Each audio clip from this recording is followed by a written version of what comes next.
Hello everyone, welcome to Souvik film review and analysis. আমি সৌভিক, আর এই ভিডিওতে রিভিউ করব Godzilla x Kong the new empire এই ছবিটাকে নিয়ে। তো ছবিটা এখন কিন্তু চলে এসেছে জিও সিনেমাতে। প্রাইমে ছবিটা আছে, তবে সেটা রেন্টে আছে। ছবিটা জিও সিনেমাতে চলে এসছে, সেখান থেকে ছবিটা অবশ্যই দেখতে পারো। সাবস্ক্রিপশন চার্জ লাগবে, তবে সেটা খুব কমই আর কি। এবারে ছবিটা হলো কীরকম, তো দেখো, আমার কিন্তু ছবিটা বেশ ভালোই লেগেছে।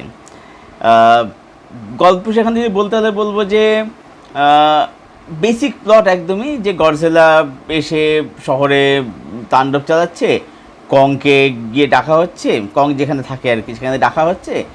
এবারে কং যথারীতি যাচ্ছে, তার আগে অনেক কিছু হচ্ছে, অনেক নাটকবাজি হচ্ছে আর কি। তো যাওয়ার পরে কী কী হচ্ছে এই নিয়ে হচ্ছে গল্প, খুবই বেসিক একটা প্লট। এবারে ভালো দিক কি খারাপ দিক কী, তো প্রথম কথা হচ্ছে যে স্ক্রিন প্লে বা যে ন্যারেটিভ সেটা engaging, to the point, bore করার জায়গা একেবারেই দেয় না, এটা একটা। দ্বিতীয় হচ্ছে যে এখানে দেখলাম যে যে গডজিলাটা করা হয়েছে সেটা করা হয়েছে মানে বলা যেতে পারে যে জাপানিজ যে গডজিলা তার আদলে কিন্তু করা হয়েছে, তার যে ক্যারেক্টারাইজেশন আর কি, বা তাকে যেভাবে দেখিয়েছে আর কি, তার পোর্ট্রেলটা, সেটা অবশ্যই ভালো লাগে দেখতে।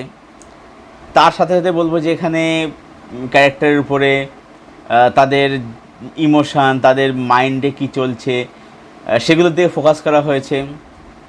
ছবির শেষ 25 মিনিট সেটা বেশ একটা ইন্ট্রিগিং ভাইবস দেয়, সেটা অবশ্যই ভালো।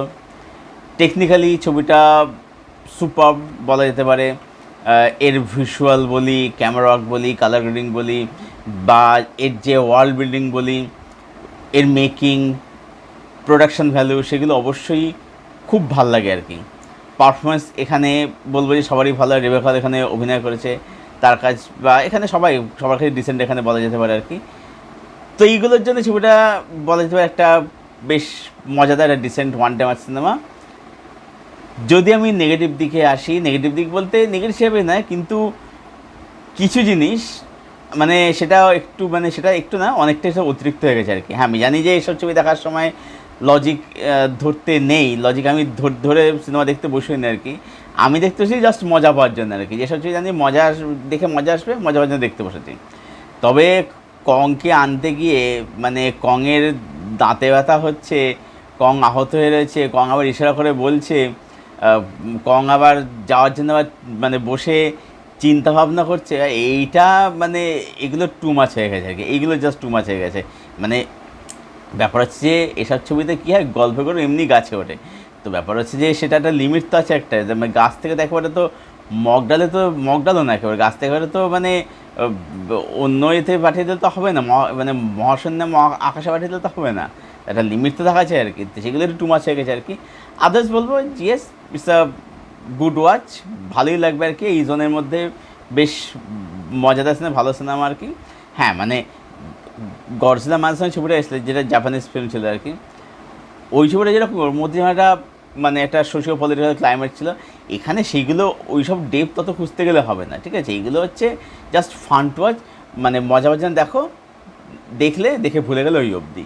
তাই সব মিলিয়ে Godzilla x Kong the new empire এই ছবিটাকে আমি দেব 7.2 আউট অফ 10।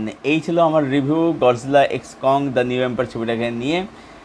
যারা ছবিটা এখন অবধি দেখনি, যে সিনেমা ছিল ছবিটা দেখে ফেলো। হিন্দি ডাবিং অ্যাভেলেবেল আছে, বাংলা ডাবিং অ্যাভেলেবেল আছে। বাংলা ডাবিংটা শুনতে অদ্ভুত লাগবে, তবে মন্দ নয়, এটুকু বলতে পারি। যাই হোক, তো দেখে ফেলো ছবিটা, তারপর জানাও কমেন্টে কীরকম লাগলো। আর যাদের দেখা হয়ে গেছে তোমাদের কি ওপিনিয়ন প্লিজ জানাও কমেন্ট সেকশানে এসে।